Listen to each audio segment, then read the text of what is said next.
오늘은 레위기 23장 1절에서 44절까지 이제 절기에 관한 얘기를 좀 이제 하려고 합니다.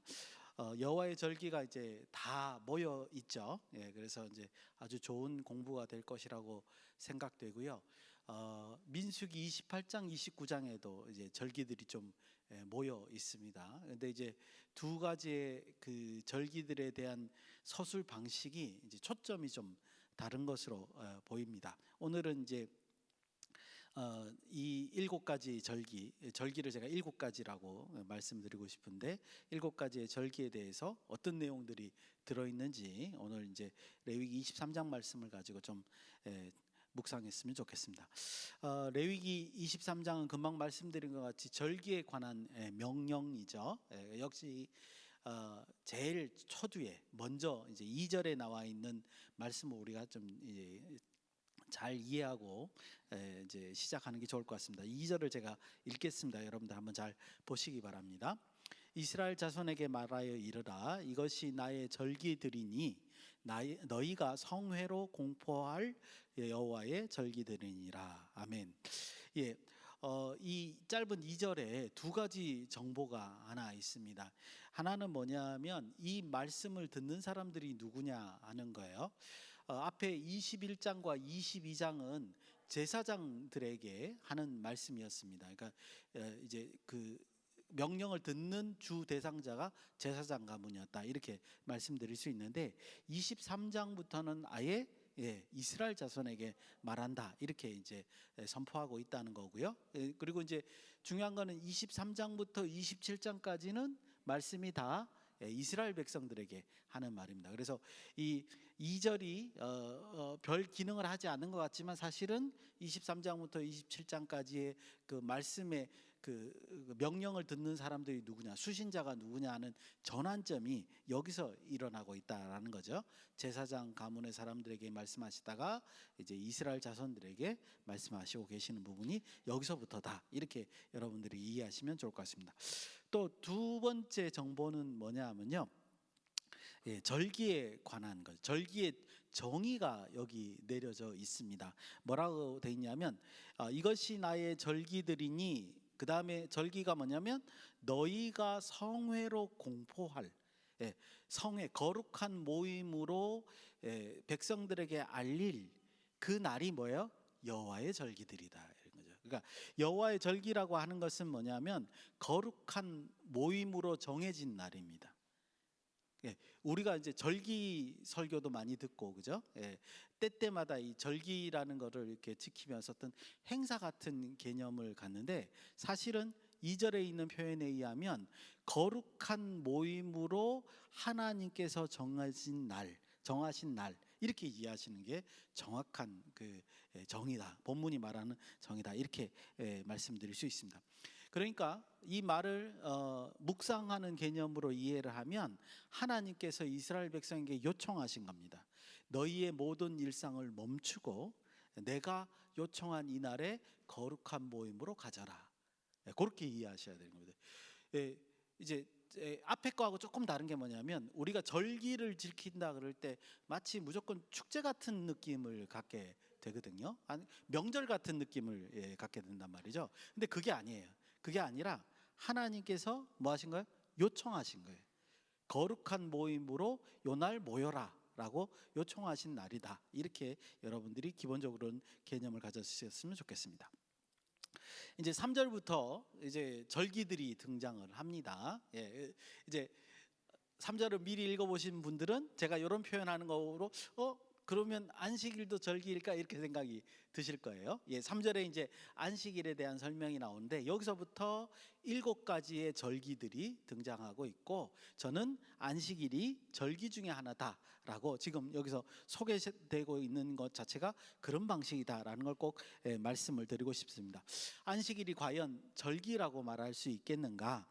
혹은 마치 굉장히 좀 짧게 돼 있어서 마치 4절부터 소개되고 있는 그 여호와의 절기들 중에 샘플 혹은 뭐 예시라고 우리가 이해할 수 있느냐? 이렇게 이제 의문을 한번 가져볼 수 있어요. 왜냐하면 너무 이제 짧게 이제 설명되어 있기 때문에. 그리고 이제 우리가 아는 안식일이라는 건 창세기 1장 2장에 등장하는 그 여호와의 그 창조 이후에 이제 일곱 번째 날에 창조의 조화를 누리며 기념하는, 하나님의 창조를 기념하는 그 개념이 이제 안식일인데, 과연 이걸 절기라고 표현할 수 있겠느냐, 이런 의문이 있죠. 그런데 금방 우리 보셨다시피 2절의 정의가 뭐냐면요, 그 절기의 정의가 뭐였죠? 하나님이 요청해서 거룩한 모임으로 모임을 갖는 것, 이걸 이제 절기라고 하니까 충분히 안식일도 이 개념 속에 들어갈 수 있겠다, 이렇게 말씀드릴 수 있습니다. 여러분, 특별히 또 히브리어는요, 이 안식일이, 원래 안식일이 히브리어로 샤바트인데 여기는 특별하게 샤바트 샤바톤이라고, 샤바트라는 말을 두 번이나 쓰고 있어요. 근데 뒤에 따라오는 샤바톤이라는 말을 학자들이 정확하게 모릅니다. 이게 무슨 뜻인지. 왜냐하면 이제 아시다시피 성경은 전해져 내려왔거든요. 그리고 성경에 있는 그 히브리어가 정확하게 무슨 뜻인지 한두 번 나오는 것들은 알기가 쉽지 않아요. 특히 이 안식이라는 걸, 샤바트라는 걸 우리는 알고 있었는데, 샤바톤이라는 말은 온이라는 표현을 뒤에다 갖다 붙였어요. 그래서 이게 정확하게 모르는데, 이걸 가지고 이제 학자들이 많이 논의를 하다가 그래도 이제 좀 제일 적정한 게 뭐냐면 이렇게 번역을 했습니다. 특별한 안식의 기념을 위한 안식일. 말이 좀 길지만, 그러니까 이 안식일은 특별하다는 거죠. 그런 용어로 지금 여기 안식이라는 용어가 쓰여지고 있다는 겁니다. 그러니까 안식일이 절기로 받아들일 만큼 충분히 강조되고 있다, 이렇게 이제 원문에선 말씀드릴 수 있습니다. 여러분들, 근데 여기서 끝나지 않습니다. 왜 제가 안식일을 절기로 굳이 넣겠다고 이렇게 길게 설명하느냐, 이 지금 나오는 절기들 속에 보면, 그 4절부터 나온 절기들 속에 보면 안식일이 뭔가 이 절기들의 기초를 형성하고 있는 것 같이 보입니다. 한번 보시죠. 아까도 말씀드린 것 같이 안식일까지 포함해서 절기가 7개입니다. 7개의 절기들이 등장하고 있고요. 그 다음에 이 절기들 속에 안식일이, 그러니까 안식일 제외하고 4절부터 나오는 절기들 속에 안식일이 총 7번 등장합니다. 보시면요, 무교절의 첫날과 마지막 날 이틀 안식일입니다. 그 다음에 7.7절도 안식일이 있습니다. 나팔절도 안식일이 있습니다. 속죄일, 대속죄일도 안식일이 있습니다. 초막절 첫날과 일곱째 날 역시 안식일이다, 이렇게 되어 있습니다. 그래서 지금 보시다시피 안식일이 7번이나 이제 절기들 속에 들어있는 것을 볼 수 있고요. 또 그 7개 중에 3개, 그러니까 이제 안식일 빼면 6개 중에 3개가 7월 달에 몰려 있습니다. 7월 1일이 나팔절, 그죠? 7월 10일이 대속죄일, 그 다음에 7월 15일부터가 초막절. 7월 달에 안식, 이제 절기 3개가 이렇게 한꺼번에 모여 있는 것을 우리가 볼 수 있습니다. 그래서 지금 이 23장에 등장하는 절기들은 뭐를 지금 강조하느냐면 7이라는 숫자를 강조하고 있고, 아시다시피 안식일은 7번째 날 쉬는 거기 때문에 전체적으로 지금 이 절기들의 기본 모델이자 그 출발점이 뭐라고 볼 수 있냐면 안식일이다, 이렇게 말해도 과언이 아니다. 그래서 저는 여기 지금 2절부터 소개되고 있지만 2절부터 안식일에 대해서 공포하라 그랬잖아요, 그죠? 그렇게 돼 있고 3절에 이제 안식일이 나오니까 안식일이 당연히 절기 속에 포함이 되어야 된다, 이렇게 말씀드리고 싶다, 이런 말씀입니다. 두 번째 절기입니다. 4절에서 8절입니다. 이제 여기는 두 절기가 한꺼번에 나오죠. 유월절과 이제 무교절이 등장을 합니다. 유월절과 무교절은 이미 출애굽기 할 때도 잘 보셨다시피 이제 출애굽하면서 생긴 절기들이죠. 우리가 잘 아시는 대로 이 두 절기가 모두가 하나님의 구원, 이스라엘을 애굽에서 구원하신 그 구원을 기념하는 날로 이 절기를 지키는 겁니다. 유월절은요, 꼭 기억하셔야 됩니다. 그 유월절을 지내는 절기를 첫 해 첫 달로 삼았습니다. 그러니까 유월절은 1월 달에 하는 것이고요. 그리고 첫 해 첫 달의 14번째 해당되는 날이 유월절입니다. 그러니까 1월 14일이 유월절이다, 이렇게 이해하시면 되겠고, 무교절은 6월절 날 이제 아시다시피 출애굽했을 때 그 다음 날부터 15일째부터 시작해서 이제 일주일간을 지내게 되는데요. 무교절은 이제 6월절로 이렇게 애굽을 나오다 보니까 반죽하지 않은 떡, 그죠? 그걸 들고 나올 수밖에 없어요. 왜냐하면 반죽이라는 뜻이죠. 누룩을 넣지 않은 떡이죠. 누룩을 넣으면 금방 음식이 상하기 때문에, 그래서 누룩을 넣지 않은 떡 무교병을 이제 들고 나온 것을 기념을 해서 무교절을 이제 지키는 걸로 우리가 알고 있죠. 그래서 이제 둘 다 유월절과 무교절 모두 다 애굽으로부터 나오는 것, 하나님의 구원을 기념하는 절기로 이제 이해하고 있습니다. 무교절의 첫날과 마지막 날은 안식일로 지키고 하나님의 거룩한 성회로 모여야 된다라고 이제 본문에 적혀져 있는 걸 볼 수 있습니다. 우리가 이제 절기에 대한 설명을 조금 해야 되기 때문에, 그죠? 이 내용을 보기에는 너무 어려워서 제가 지금 요약을 해서 말씀을 드리고 있습니다. 9절에서 14절은 이제 네 번째죠. 절기로 네 번째 절기에 해당되는 초실절에 관한 내용입니다. 이 초실절이란 말은 이제 뭐 한자를 아시면 잘 이해를 하시겠습니다만 10절에 이 말을 요약한 겁니다. 10절에 첫 이삭의 한 단을 이제 제사장에게 드려라 했을 때 이제 첫 이삭의 한 단이라는 말을 이제 한자로 옮긴 게 이제 초실이죠. 그래서 이게 초실절이다. 히브리어는 이렇게 돼 있어요. 너희의 추수의 첫 번째 곡식단, 이 뜻입니다. 뭐라고요? 너희의 추수의 첫 번째 곡식단. 여러분들 초실절은요, 무교절이 끝나고 난 그 이제 무교절 마지막 날이 6월절 안식일이라고 그랬죠. 안식일이 끝난 다음 날부터 이제 초실절이 이제 시작이 되는데요. 그때 수확을 그 곡식단을 거두어서 그 다음에 그걸 어떻게 해요? 하나님께 첫 단을 드리는 절기가 바로 이제 초실절이다, 이렇게 볼 수 있습니다. 근데 여기 보면 14절에 아주 재미난 표현이 있습니다. 우리가 이제 절기를 이해하는 거, 아는 것도 언제이고 이것이 뭐고 무슨 의미다, 이런 것도 이제 중요합니다만 성경에 표현되어 있는 정보가 우리가 이해하는 전부 다이기 때문에 성경의 표현들을 좀 잘 봐야 됩니다. 근데 14절에 아주 중요한 사실을 우리에게 알려줍니다. 뭐라고 돼 있냐면, 금방 제가 그랬잖아요. 초실절의 그 히브리어가 무슨 뜻이라고요? 너희의 추수의 첫 번째 곡식단입니다. 처음 추수한 다음에 첫 번째 곡식단을 하나님께 드리는 거란 말이에요. 근데 그 첫 번째 곡식단을 하나님께 드리기 전까지는 아무도 먹어서는 안 돼요. 아무도 곡식을 먹어서는 안 돼요. 그러니까 그때 이제 금식하는 거예요, 쉽게 말해서. 근데 이 금식이 의미가 뭐냐면 처음 이제 첫 해에 첫 소작한 그 곡식을 얻어다가 하나님께 드리기 전까지는 백성은 어떤 소산물도 먹지 말아야 한다는 말이 여기 이제 포함이 되어 있는 겁니다. 그래서 이런 방식으로 약속의 땅에서 하나님께서 주신 그 소산물에 대한 이 모든 것이 하나님으로부터 왔다는 걸 인정하는 방식, 이게 바로 초실절의 기본적인 개념이다, 이렇게 말씀드릴 수 있습니다. 이제 그래서 우리가 이제 초실절을 이해할 때는 그 점을 꼭 기억하셔야 되는 거죠. 이 땅에 주신 첫 번째 그 곡식을 하나님께 드리기 전까지는 우리가 먹지를 말아야 된다라는 것을 여기 잘 표현되어 있다는 겁니다. 15절에서 20절입니다. 이번에는 77절, 오순절이라고 불리는 이제 절기입니다. 이것도 이제 암기하기가 그렇게 어렵지는 않아요. 왜냐하면 초실절을 지난 다음 날부터 7주를 계수를 합니다. 그러니까 한 주가 7일이니까 7주를 계수를 하면 7 곱하기 7이니까 49일이 되잖아요. 그러니까 그래서 이름이 77절이에요.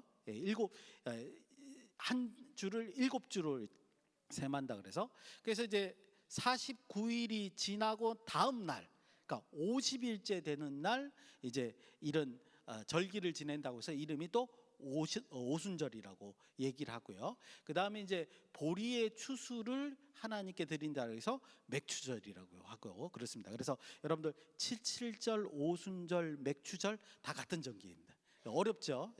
그렇지만 용어가 일주일을 7번 한다고 해서 77절이고, 그다음에 그 다음 날 행한다 해서 50일이 되니까 오순절이고, 그다음에 보리의 싹에 대한 어떤 하나님께 감사를 드린다 해서 맥추절이고, 그렇게 이제 절기가 되는 것을 우리가 볼 수 있습니다. 오순절에는요, 떡 2덩이를 만들어서 하나님께 요제로 흔들어서 이제 드려야 됩니다. 그거 말고도 이제 이제 오순절 때 하나님께 드리는 동물 제사가 있어요. 근데 상당히 많아요. 예, 이제 민수기 28장 29장 가서 이제 아마 그거를 좀 초점으로 한번 좀 살펴보고 싶은데 모르겠습니다. 본문에서 얼마만큼 그 증거가 드러날지 제가 이제 아직 연구를 해보지 않아서. 근데 어쨌든 오늘의 초점은 이 절기들의 의미가 무엇인지, 그 태도가 무엇인지 이런 걸 좀 살펴보는 입장이라서. 근데 번제가요, 순양 7마리, 수소 1마리, 순양 또 2마리, 예, 이렇게 이제 되어 있습니다. 그 다음에 속죄제는 순염소 1마리, 예, 그 다음에 화목제는 순양 2마리, 이렇게 이제 되어 있습니다. 굉장히 많죠, 그죠? 예, 이게 지금 초막절, 예, 그 다음에 나오는 초막절, 대속죄일 다음이군요. 예, 초막절보다는 덜하지만 그래도 상당히 많은 이제 제물을, 동물의 제사를 이날 이제 오순절날 드리는 것을 우리가 볼 수 있습니다. 왜 이렇게 드릴까는 이제 우리가 민수기 28장 29장 가서 한번 이제 살펴보기로 하고요. 왜 이렇게 많이 드릴까? 역으로 어떤 학자가 이제 이거에 대해서 역으로 이제 생각을 했습니다. 묵상을 했습니다. 그래서 이제 뭐라고 했냐면, 이만큼, 예, 1년에 이제 한 번씩이지만 이만큼 하나님께 많이 드릴 수 있을 정도로, 예, 하나님께서 이스라엘 백성에게 수확을 가져다 주신다는 거예요. 풍성한 수확. 그러니까 동물 제사가 이렇게, 이거는 정해진 거잖아요, 그죠? 예, 뭐 사람의 잘못이나 잘한 거나 이런 거하고 상관없이 1년에 정기적으로 드려야 되는 제사 중에 하나인데, 이 제사 때 이렇게 많은 동물 제사를 왜 드려야 할까? 예, 학자들은 반대로 생각을 해서, 그만큼 약속의 땅에서는, 예, 풍요가, 예, 이렇게 보장이 되어 있다, 이거를 표현하는 것이다, 이렇게 이제 보고 있다는 거죠. 충분한, 이 제사를 드리고도 남을 만큼의 충분한 풍요를 하나님께서 허락하신 것이다, 이렇게 이제 보통 해석을 하고 있습니다. 그 다음에 이제 이 절기에서 아주 독특한 점이 22절에 등장하고 있습니다. 우리가 앞에서 이제 본 내용이죠. 22절의 내용은 그겁니다. 너희가 수확을 할 때, 예, 밭에 내 귀퉁이는 수확하지 말아라. 이 내 귀퉁이에 있는 것은 누구를 위한가요? 나그네나 과부나 코아를 위해서 주어라. 너희가 그걸 이제 비어서 다 추수하지 말아라. 이렇게 이제 돼 있는 부분이 22절에 이제 되어 있죠. 그래서 이 자체가 왜 22절이 여기에 들어 있을까? 어떤 분은 이제 이것은 뭐 이 절기에 좀 맞지 않는 거다, 이렇게도 해석을 하지만, 제가 볼 때는 이건 의도적으로 22절은 이 지금 오순절 추수할 때에 이제 주의사항으로 지금 들어져 있는 것이 아닌가라는 거죠. 왜냐하면 이제 한 풍성한 초실절은 이제 첫 번째 곡식을 드리는 거지만, 오순절은 이제 실제적으로 어떤 축제의 개념으로, 추수의 개념으로 지금 설명하고 있는데, 이렇게 하는 겁니다. 너희가 추수를 할 때 어떻게 하라는 거예요? 예, 너희 주변에 있는 가난한 자라든가 나그네라든가 과부나 고아, 이런 사람들을 고려를 하라는 거죠. 그래서 전에도 많이 말씀을 드렸지만, 이 하나님의 말씀은 이런 걸 의미합니다. 하나님의 약속의 땅에서 하나님의 은혜를 누리지 못하는 사람이 없도록 해라는 거죠. 너희가 하나님의 은혜를 받았느냐? 그러면 다른 사람들도 똑같이 하나님의 은혜를 누릴 수 있어야 된다. 그게 약속의 땅에서의 기본적인 개념이다. 이렇게 지금 이제 설명을 하는 거죠. 그리고 이제 또 아까도 말씀드린 것 같이 이렇게 내 귀퉁이에 있는 소산물을 거두지 않아도 너희들이 충분히 1년간 먹고 살 수 있는 풍성한 수확을 너희들에게 줄 것이다 라는 것이 또 기본적으로 포함되어 있다, 이렇게 우리가 해석해 볼 수 있습니다. 23절에서 25절은 이제 나팔절입니다. 여러분들 이제 조금 따분하실 수 있지만 절기들을 정리할 수 있는 아주 좋은 장이에요. 나팔절은 7월 1일입니다. 7월 첫 번째 날에 이제 나팔을 부는 절기인데, 사실은 이 나팔절은 이런 의미랍니다. 이제 10일 날이 대속죄일이고 그 다음에 15일 날이 이제 초막절인데 그렇게 그때는 이제 그 대속죄일은 자기 장막에 있습니다. 그런데 이제 초막절에는 하나님께서 이제 3번 예루살렘으로 와라 이렇게 성막으로 모여라 이렇게 말씀하셨기 때문에 이제 준비해 가지고 이제 떠나야 되는 거예요. 예루살렘 쪽으로 향해야 되는 거예요. 그래서 이제 이 순례절기에 맞춰서 그거를 알리는 나팔을 부는 게 원래 나팔절이었다. 이렇게 이제 학자들이 알고 있습니다. 근데 이제 나중에 포로기 이후에 이제 여기 이제 유대 연력의 어떤 7월 달이 이제 그 포로기 이후면 그 포로지의 어떤 그 달력을 써야 되지 않겠습니까? 포로기 이후에는 그 7월 달이 1월 달이 된 거예요. 그러다 보니까 이제 나팔이 언제 부르는 거예요? 그 포로지에 의하면 1월 1일에 부르는 거죠, 그죠? 그러다 보니까 이제 그 포로기 이후에는 이 나팔이 새해를 알리는 의식으로 이제 행해졌다고 전해지고 있습니다. 26절에서 32절은 대속죄일입니다. 7월 10일이죠. 이 절기는 이제 이스라엘의 절기 가운데 가장 엄숙한 절기다 이렇게 볼 수 있습니다. 왜냐하면 1년 동안 쌓여 있던 이스라엘의 이제 고백되지 않은 죄, 숨겨진 죄 이런 것들을 한꺼번에 속죄하는 날이 이 대속죄일이기 때문에 그렇습니다. 그러니까 여러분들 이렇게 생각하셔야 됩니다. 하나님께서 이 숨겨진 이제 이스라엘 백성들의 숨겨진 죄에 대해서 일일이 들추어서 그것을 징계하지 않으시고 그리고 이제 그거를 한꺼번에 모아서 이제 그런 걸 참으셨다가 한꺼번에 모아서 없애는 그런 날이 이제 대속죄일인 거죠. 그래서 이스라엘 백성들은 이 절기, 특히 이 대속죄일의 안식일을 안식일 중에 안식일로 섬겨야 되는 거죠. 당연히 가장 엄숙하고 경건하게 섬겨야 되고 하나님의 구속의 은혜에 감사해야 되는 그런 절기입니다. 여러분들 근데 놀라운 것은 이 대속죄일은요 누가 집전을 하냐면 이제 여기는 안 나오지만 제사장이 혼자 하는 겁니다. 제사장이 혼자 그 성막에서 하는 거고요. 이스라엘 백성들은 자기 장막에서 안식일로 지켜야 되는 겁니다. 그러니까 당연히 안식일 날 그 이제 그 29절에 같이 스스로 괴롭게 하며 여기서 스스로 괴롭게 한다는 말이 3번이나 등장하거든요. 27절, 29절, 32절 굉장히 강조합니다. 등장하는데 그 말이 이제 금식이죠. 이 대속죄일은 금식하면서 하나님의 구원에 감사하면서 죄 용서에 대한 감사가 있어야 되는 겁니다. 그리고 29절에 보면 아주 강력하게 이런 표현도 들어 있습니다. 만약에 스스로 괴롭게 하지 않는 자는 어떻게 된다고요? 백성 중에 끊어진다. 그러니까 하나님께서 1년에 감춰졌던 죄들을 용서하는데 거기에 대해서 동참하지 않는다? 그럼 여전히 이제 죄가 남아 있는 거잖아요. 그러니까 그런 사람들은 하나님 백성이 아니다라고 이제 선언하는 것이다 이렇게 볼 수 있습니다. 그런 날이 대속죄일이다 이렇게 이해하시면 좋겠고요. 33절에서 44절 이제 마지막입니다. 이제 초막절이죠. 초막절은 7월 15일 절기의 마지막입니다. 이때는 이제 우리나라의 추석이라고 이해하시면 될 것 같습니다. 한 해 농사가 다 끝나고 하나님께 이 농사에 대한 이제 감사를 드리는 날이고요. 7일 동안 이제 초막절이 진행되고 8일째 마무리하는 거룩한 집회가 있습니다. 그러니까 절기 중에서도 제일 오래 하는 8일 행사이다 이렇게 여러분들이 이해하시면 좋겠고 축제의 어떤 장이 되는 거죠.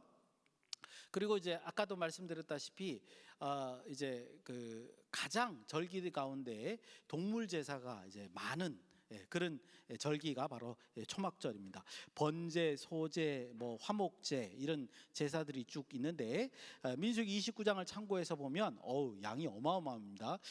수소가 총 70마리고요. 순양이 15마리, 1년 된 순양이 105마리, 순염소가 8마리 이렇게 가장 많은 동물 제사를 드리는 절기가 초막절이다. 우리 이제 초막절 그러면 그냥 초막을 짓고 그 광야 생활을 회상하면서 지내는 절기다. 보통 상식적으로 이렇게 알고 있는데 여기 동물 제사가 이렇게 많다는 거죠. 그래서 이제 바로 앞에 7월 10일 날 대속죄일 날 가장 엄숙한 절기를 지냈다면 7월 15일 이제 5일 뒤에는 초막절로 기쁘고 즐거운 축제의 성격을 띠고 있는 절기가 바로 이제 그 초막절이다. 그러니까 하나님께 이제 감사하는 그런 절기다. 이렇게 이제 볼 수 있습니다. 그래서 절기들을 이렇게 쭉 이제 마지막까지 보셨는데요. 절기들을 보면 이런 거죠. 하나님과 동행한다. 우리 안에 참된 경건이 있다. 이 표현은 다르게 말하면 엄숙함과 기쁨이 균형 있게 공존하는 그런 모습이 바로 우리 어떤 참된 경건의 모습이 아닐까 이렇게 묵상해 볼 수 있습니다. 그러니까 여러분 이제 경건은 하나님과 이렇게 동행하는 거예요. 그 가운데 근데 무미건조하게 계속 절기를 지키고 어떤 기념적인 행사로만 지내는 게 아니에요. 그게 아니라 때로는 하나님의 은혜에 감사하고 내 죄에 대해 숙고하는 시간을 갖는다면 때로는 하나님께서 1년 동안 주신 추수 그 소득에 대한 감사 기쁨이 넘쳐서 축제처럼 즐기는 그런 날이기도 하다는 거죠. 이게 이제 이스라엘의 절기다 이렇게 생각해 볼 수 있습니다. 그래서 이제 정리하면서 이제 한 가지 묵상을 하면요. 오늘 절기의 말씀을 통해서 우리가 느낄 수 있는 건 이겁니다. 이 절기들의 이제 성격과 준수하는 태도 그런 방식에 대한 이제 고찰을 좀 해봤어요. 나중에 민수기에 가서는 이제 좀 제사의 제물에 대한 얘기를 좀 집중하고 싶은데 어떨지 모르겠습니다만 어쨌든 근데 짧게 정리하면 이 절기들은 한마디로 말해서 이렇게 표현할 수 있습니다. 풍성한 그 약속의 땅에서 풍성한 어떤 소산에 대한 하나님의 은혜에 대한 감사, 기념하는 그런 거 이제 절기이다 이렇게 이제 말씀드릴 수 있습니다. 근데 이 절기들의 내용을 살펴보니까 가장 기본이 되는 게 뭐냐? 안식일이었다는 거예요. 우리는 이걸 잊지 마셔야 됩니다.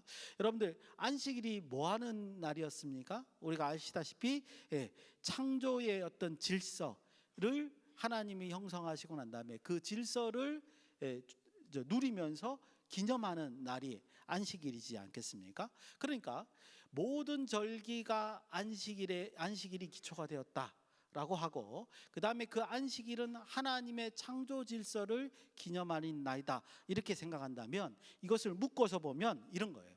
여러분 절기라고 하는 것은 이제 이스라엘이 절기를 지킨다고 하는 것은 뭐냐면요 하나님의 창조하는 그 방식을 기념하는 거예요. 하나님의 사역을 따라하는 거예요. 그게 여러분들 절기를 지키는 겁니다. 어느 축제처럼 무조건 그날이 되면 이런 일을 해야 된다 이렇게 매년마다 반복되는 일이 아니에요. 그게 말씀하는 게 아니라 성경에서 말하는 것은 뭐죠?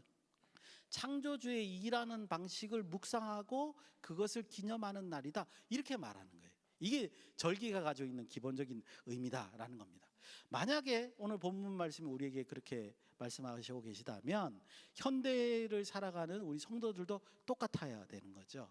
우리가 주일날 이렇게 예배드리면서 주일 성소를 하는 것은 무엇을 의미한다고 말씀드릴 수 있습니까? 창조주의 일하는 방식 그 안식일의 원리를 우리 삶에 적용시키라고 요구받는 거예요. 여러분들 절기 아까 전에 그랬잖아요. 절기의 정의를 어떻게 하라고요? 하나님께서 이스라엘 백성들에게 거룩한 모임으로 모여라 라고 요청하신 날이 절기들이란 말이에요. 그러니까 우리가 현대에서 주일날 이렇게 주일 성소를 하는 거는 뭐예요? 하나님께서 우리를 부르시고 요청하신 거예요.